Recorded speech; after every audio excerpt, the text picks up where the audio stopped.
నిన్న జగన్మోహన్ రెడ్డి నెల్లూరు పర్యటనలో తన యొక్క కడుపు మంటని, ఈ రాష్ట్రాన్ని అభివృద్ధి చెందడం ఇష్టం లేక వివిధ వర్గాల మధ్యన చిచ్చులు పెట్టే కార్యక్రమానికి మరి కొనసాగిస్తా ఉన్నాడంటే జగన్ బ్రతికే ఒక అరాచకం. జగన్ ఎక్కడో చోట ఏదో ఒకటి అల్లరు సృష్టించాలని ఇవాళ జువ్వెల దిన్న ఫిషింగ్ హార్బర్ విషయంలో అక్కడ మత్స్యకారులకు చెందకుండా ఆ ఫిషింగ్ హార్బర్ని వేరే వాళ్ళకి కేటాయిస్తున్నారని చెప్పి ఒక దుష్ప్రచారం చేయటానికి, మత్స్యకారులకు స్థానం లేకుండా చేయాలని ఒక దుష్ప్రచారానికి జగన్మోహన్ రెడ్డి రెచ్చగొట్టే కార్యక్రమాలు చేస్తూ ఉన్నాడు. నిజంగా ఇది చాలా దురదృష్టకరం.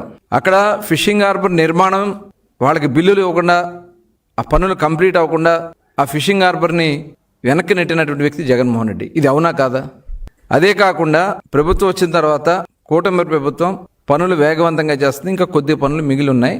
అక్కడ 901 మీటర్ల లెంత్లో జెట్టీని నిర్మాణం చేయడం జరిగింది.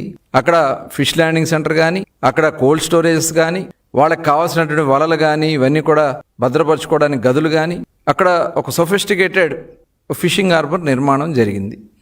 దాన్ని తీసుకెళ్లి వేరే సాగర్ సొసైటీ, సాగర్ డిఫెన్స్ వాళ్ళకి ఇచ్చేస్తున్నారని చెప్పి ఒక దుష్ప్రచారం చేయటం, అంటే అక్కడ మత్స్యకారుల్ని రెచ్చగొట్టడం. ఇలాంటి దుర్మార్గమైనటువంటి ఆలోచన ఉన్నటువంటి వ్యక్తి నిజంగా మత్స్యకారులు పొట్టకొట్టినటువంటి వ్యక్తి జగన్మోహన్ రెడ్డి.